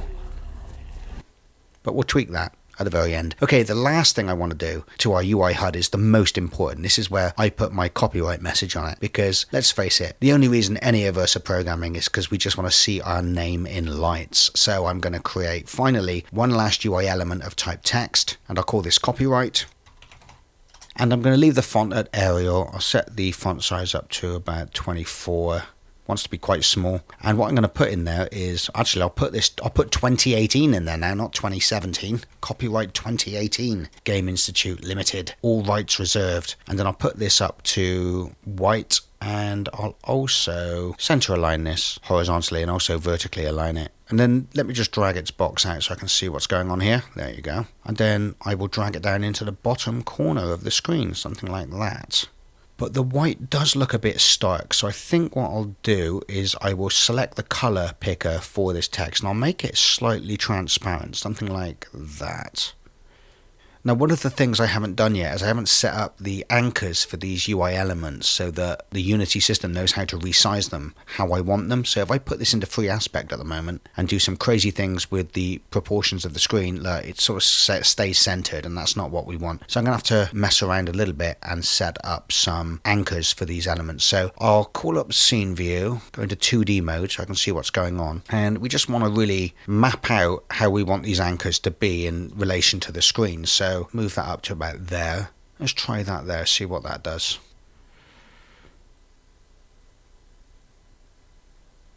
Yeah, I don't like keeping it to the top like that, because as we go to like a really long screen, there's this massive gap and it gets too small. So I think what I'll do instead is I will do something a little bit more flexible with it and tell it that I want it to kind of occupy this area of the screen when I resize. Let's see what that does. Almost there, probably just needs to come up a little bit there like that. I'm only looking at the top text at the moment, okay? Yeah, I think that'll do. I mean, we're never going to have like really crazy proportions like that, are we? Okay, so let me now select the play button. I've zoomed in a little bit so I can see what's going on. And we will put the anchors at the 4 corner points of the play button. I think that will probably work okay. So that we're sort of telling the UI system that we want this button to stay approximately the same size with respect to the screen real estate. And we'll do the same with the quit button as well. We'll move the anchors down here. So they should move down the screen and stay in a kind of similar position. I mean, there's nothing you can do about the actual size of these things changing as the screen radically changes its shape and dimensions. But, as long as it's still readable and usable. So let's try widening it out. That stays fine. But then as we start to really push in, you can see that our play button and our creeper text kind of stays in the same place, right? I think finally then what we'll do is we'll set the anchors for our copyright text so that, let me put it back into 69 mode again, so that we anchor it to the bottom right corner of the screen like so. Let's see what that looks like. Got to remember to put it in free aspect. Yeah, I think that works quite well. Okay, so that, believe it or not, is our title screen done. The only thing we've got left to do is move the application manager and the audio manager into the bootstrapper scene, because they don't really belong in this scene. But because we've made some adjustments to the audio manager, we've added that audio source to it, we'll click apply so that we apply those changes to its prefab, and then we'll delete the audio manager and the application manager from the scene. And before we do the bootstrapper scene, I'm going to draw down into the scenes folder, load back in the main game scene. I'm just going to do a little bit of a tweak to the lighting now that we've brightened up the skybox a little bit. So I'm going to turn off the FPS controller rig's spotlight for just a moment, and I'm going to select our main directional light, which is in the navigational example geometry game object. And yeah, I just want to make it a little bit more blue, I think. A little bit bluey light. There you go, I like that. That looks better. That's my light settings there, if you want to copy those in exactly. Just press play, see what that looks like. We'll have no sound now because there's no audio manager in the scene. Yeah. Whoa. He didn't like having the light on him, did he? Okay. So let's save that off and then finally go back and do the bootstrapper scene. And the bootstrapper scene is going to be really easy. We're just going to create a really simple script that just contacts the application manager and tells it to load the main menu scene. The whole reason this scene exists is just to load the main menu scene. So you might be thinking, well, why don't we make the main menu scene the first scene in the build list and get rid of the bootstrapper scene altogether? Well, because we need a scene that is only ever loaded once, that we can instantiate our don't destroy unload objects in, such as our application manager. So what we'll do is we will drill down into our prefabs folder and we'll drag our application manager in here, and we'll drag our audio manager in here as well. We'll get rid of the directional light, we don't need it. We'll get rid of the canvas, we don't need it. And just in case this scene should flash up on the screen for a frame or two, we will actually set the clear flags to solid color and also to black. So it will just look like that. And as soon as this scene is loaded, it will almost immediately just load the main menu scene. So we just need to write one simple script now, the bootstrapper script. So I'm going to draw down into my scripts folder, and I think I'll put this in the root, and I'm going to create a new C# script, and I'm going to call this bootstrapper. And I'm going to drag and drop that onto my main camera game object. Doesn't matter which object it's on. I'm going to open it up in MonoDevelop. I'm going to delete the update function, and in the start function I'm simply going to say if application manager.instance, then application manager.instance dot load main menu. Dun, dun, dun. That's it, that's our script. So let's save that off, go back to the editor, and when I press play now, it should be like this scene doesn't even exist. It should just immediately load in the main menu. Let's try it. There you go. But the great thing about this is because the application manager and the audio manager are don't destroy unload objects, they now exist in the main menu scene, and they will also exist in the main game scene. But because the bootstrapper scene is never executed again, we'll never be loading in another scene that has an application manager or an audio manager defined, and therefore we won't get a problem with duplicate managers. So let's press stop, let's save that off. And there's actually one thing I do need to do to the application manager, which literally just occurred to me. So let's open up the application manager and let's scroll up to the reset game states function. Now remember, this is called whenever we load the main game scene or when the application manager is first awoken. One of the things I overlooked here is that what we do when we call reset game states is we loop through our starting states and we set them in our game state dictionary. But I was kind of assuming when I wrote this code that all of the states in the game are set as starting states. But of course that's not the case. So we could go into the game and we could set maybe 50 other states that weren't in the starting states, right? But then when we came back to reset the game states, we're not clearing our game state dictionary first. We're just setting the starting states to their correct values. So if the game scene had added like 20 new states to the game state dictionary, they wouldn't be cleared out and all hell would break loose when we next went into our game scene. So let's fix that really simple by saying game state dictionary.clear. So we totally clear out the game state dictionary every time we go back into the game scene. So at this point, our application is complete. It's worth remembering though that when we're now testing our application in the editor, in order for everything to work, we need to load in the Bootstrapper scene first and press play from there. Otherwise, the application manager and the audio manager will not be present. So I'm going to load in the Bootstrapper scene and just test that everything works as it should. And of course, while we were testing our scene, I also set the power to true, the lockdown to false, and the access code to true. So we need to set those back again, don't we? Power needs to start off as false. Lockdown needs to start off as true, and the access code needs to start off false as well. Let's apply those changes to the prefab. So let's press play and see if everything works. Ah, shit. No. Ah, no, I know what I've done. We're going to have to write a very simple bridging script in our main menu scene. Okay, so let me tell you what's happening. So just to remind you, our application manager and our audio manager is now in the Bootstrapper scene. Now, when we constructed our main menu scene, you will remember we selected the two buttons, the play button and the quit button, and we set up some handlers so that it could talk to the application manager in the scene. Of course, we removed the application manager from this scene now. It no longer exists in this scene, and as you can see, if you look at the button script in the inspector for our quit button, it no longer has that reference to the application manager object. And what's worse is we also can't make one here either, because the application manager is no longer in this scene to drag and drop a reference to. So what we'll need to do, because the application manager now doesn't start off in this scene, is we'll have to write a main menu scene manager, and it will exist for no other reason than to expose a play game and quit game function that simply relays that information onto the application manager at runtime. Because of course we know when the game is actually running and this scene is actually loaded up, the application manager will be in memory, but we just can't make those links directly here. So what I'm going to do is drill down into my scripts folder, and in the root I'm going to create a new C# script, and I'm going to call this main menu scene manager. I can drag and drop this onto pretty much any object I want, so I'm just going to drag and drop it onto the camera in our main menu scene. I'm then going to open up that script in MonoDevelop.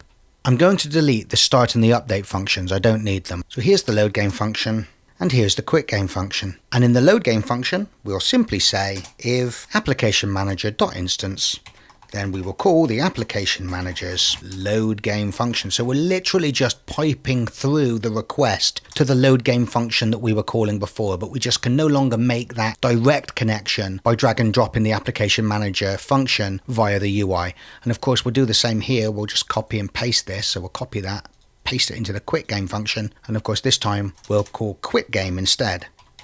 Save it off, go back to the editor and check we haven't got any errors. And now, of course, what we need to do is select our play button, and this time drag and drop our main camera as the object that we wish to execute a function on, because that's the one that has the main menu scene manager that we just wrote. And of course, the function we wish to call is not showing up because I forgot to make them public. What a prat. Okay, we're getting there.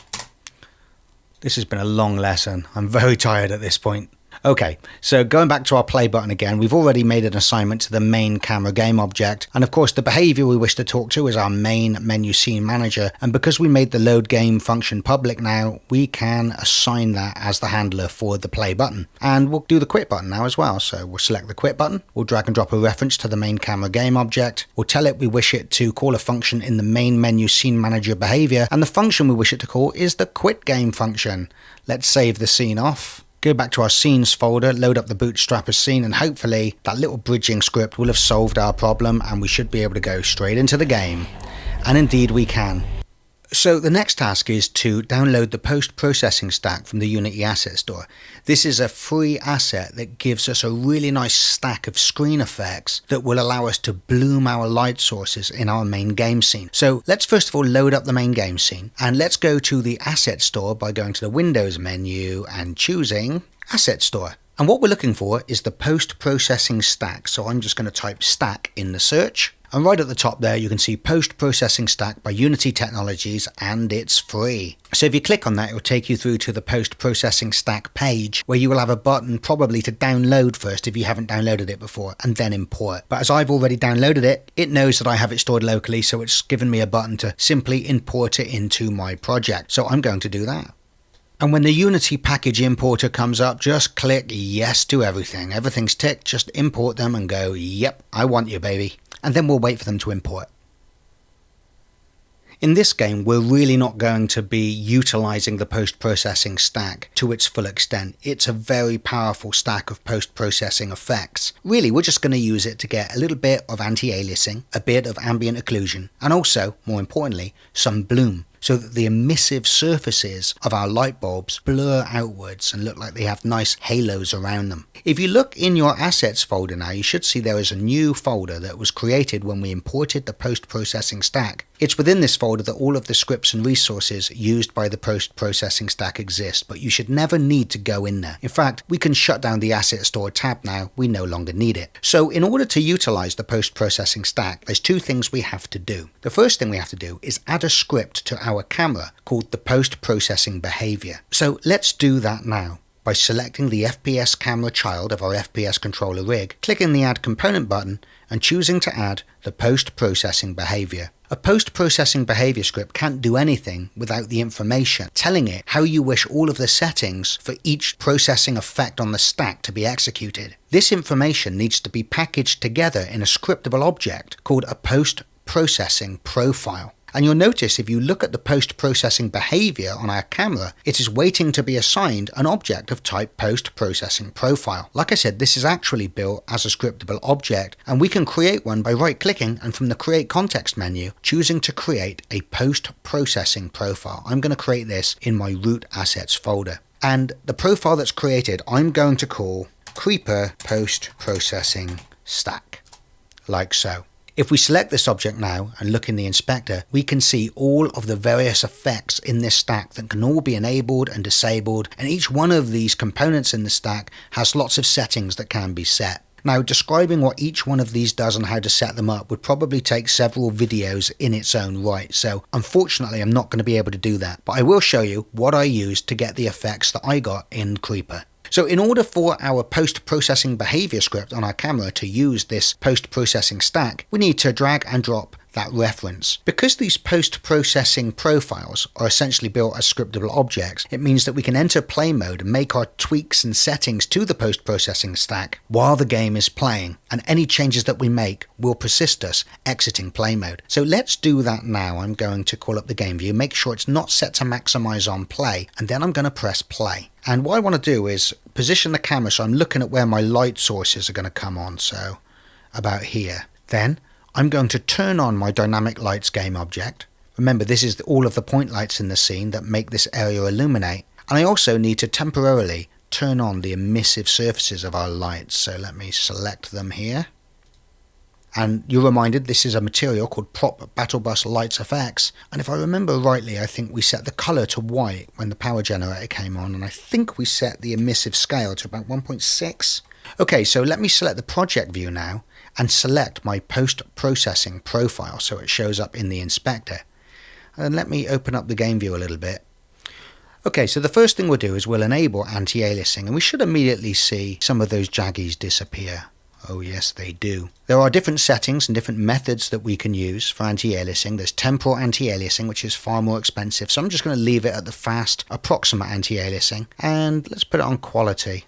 I don't really see much difference there, so let's just leave that on the default, which is nice and optimal. The next thing I'm going to enable is the ambient occlusion module. Ambient occlusion is really cool. It kind of creates additional shadows in the cracks and crevices where polygons meet at angles. So it really highlights bump maps as well. You can see if I turn it on and really ramp it up for a moment from its default of 1, you can see that it just introduces additional shadows. But I'm just going to leave it about 1.25, I think.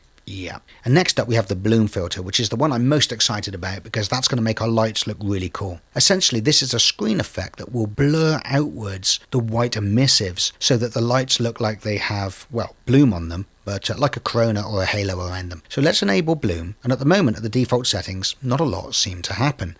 So let's ramp up the intensity a little bit to say something like 4 for now, 4.63. And the intensity is how powerful the bloom is going to be. If it's a low intensity, it'll just be a very faint color, but the more you ramp it up, the more strength the bloom color will have.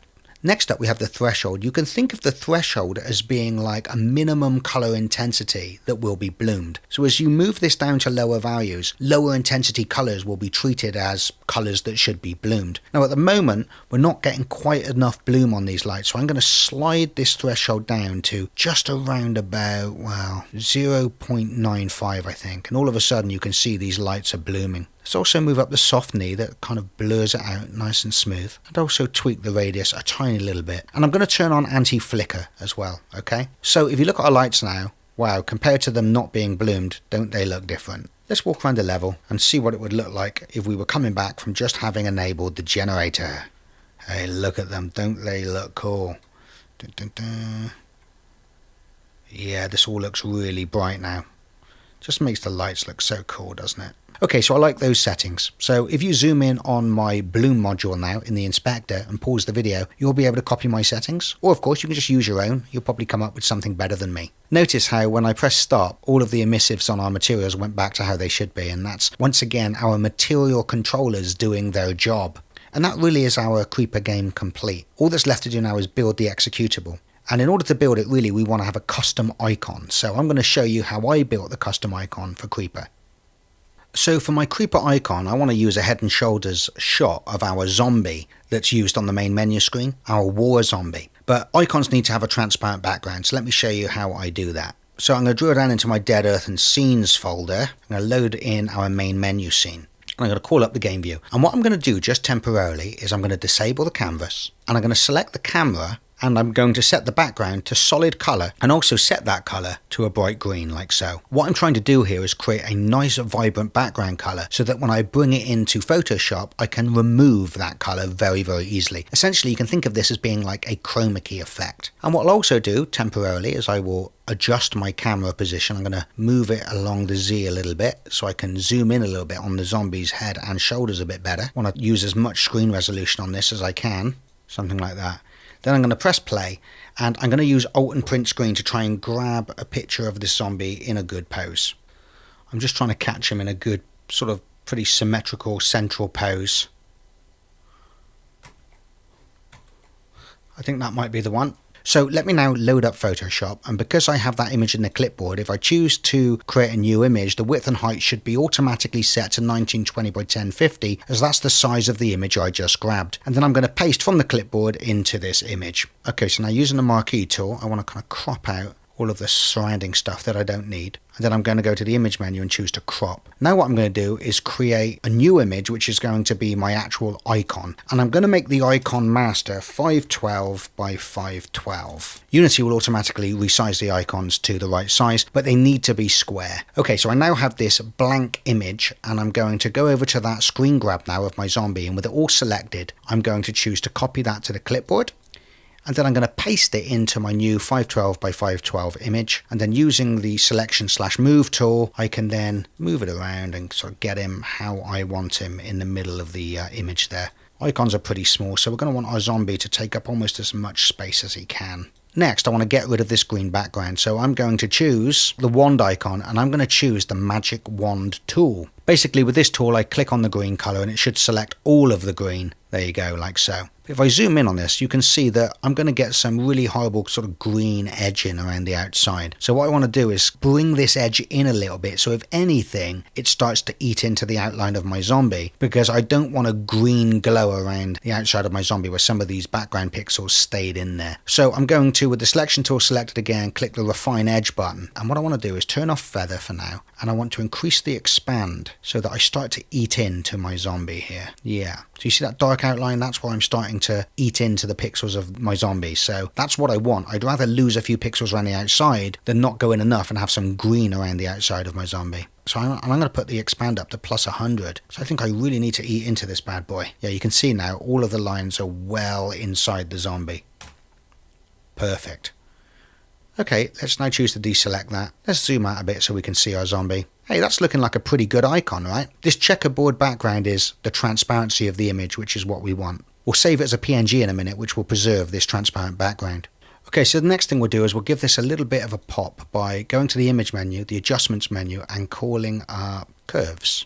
I'll make this pop a little bit on the high end like so, because it's quite underexposed, isn't it? I think that looks quite nice. We're brightening up the lighter pixels in the image. Yeah, something like that. Then I'm going to, from the image menu / adjustments menu again, choose vibrancy, and I'm going to give this a little bit more poke by putting the vibrancy up to about 56. Then I'm going to choose to save this as a PNG file on my desktop. So from the format selection, I'll choose PNG, which will preserve the transparent background, and I will call this creeper icon. Why not? PNG options, you don't need to save this interlaced, so just leave it at none, then click OK. So there it is on my desktop. Let's drag it into this folder here so we can see what it looks like on a white background. Hey, that looks pretty cool. I'm pretty happy with that. So what we need to do now is import this into Unity, but let's not forget to put our main menu scene back to how it should be. So hopefully I can do that by setting the skybox of the camera back to skybox. Actually, I'm just going to be easier doing a load of undos, aren't I? Just pressing Control and Z, and then it will reset the camera position back as well, won't it? There you go, and I'm back. And we are in business. Okay, so let me save that off now I've reset everything back to how it should be, and call out the project view. And we want to import our icon into our textures folder. So I've selected the textures folder here, and I'm now going to drag and drop that icon into it, like so.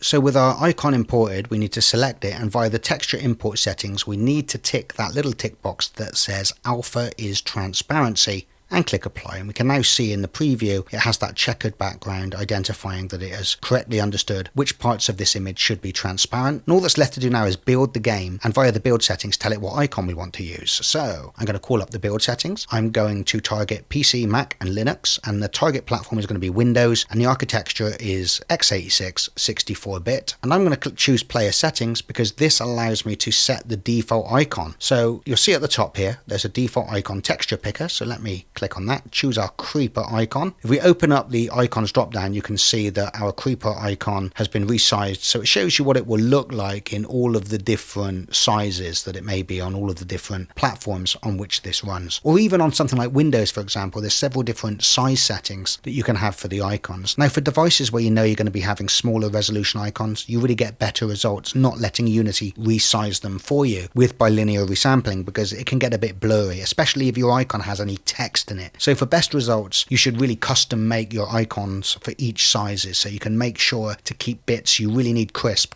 even in the smaller icons. But I'm not going to do that. I'm just going to give it the big icon and let it resize it down. And that's it. We just need to build it. So I'm going to click the build button. It's going to ask me where I want to build it to. I've got a folder on my desktop here called Creeper Game. So I'm going to save it in there, and I'm going to call the game creeper.exe. Going to click save, and then we're going to wait for a minute or so while this puppy builds. I'll pause the video while that's happening. And there you go, our game is complete, and wow, look at our icon. Okay, let's run it and see if it all works. I'm actually going to choose to run this in windowed mode, because if I run it in full screen mode, the video capture software I'm using really doesn't like it. So I'm going to run it in a window just for testing, okay? There it is, all works fine. Let's go in. Let's just let the zombies kill us. Psst, hey, ugly. Psst, hey, ugly.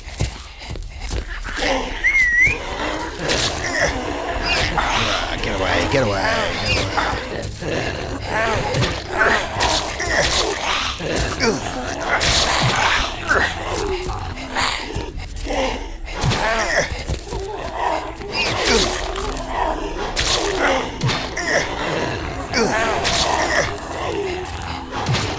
Dear me, what a dreadful end. And now let's see if quit takes us back to the desktop. There you go. We have now built our first mini game called Creeper. So I hope you've enjoyed this lesson. It's been a long one, hasn't it? I'm going to put the finished version of the Creeper project up so you can download this project that you're looking at now. And I'll also put up a zip file with just the scripts that we modified in this lesson. So if you don't want to load in the whole project or download the whole project, but you're following along at home and you want these scripts, I'll also make those available with this lesson as well. Thanks for listening, guys. I'll see you next time. Bye-bye now.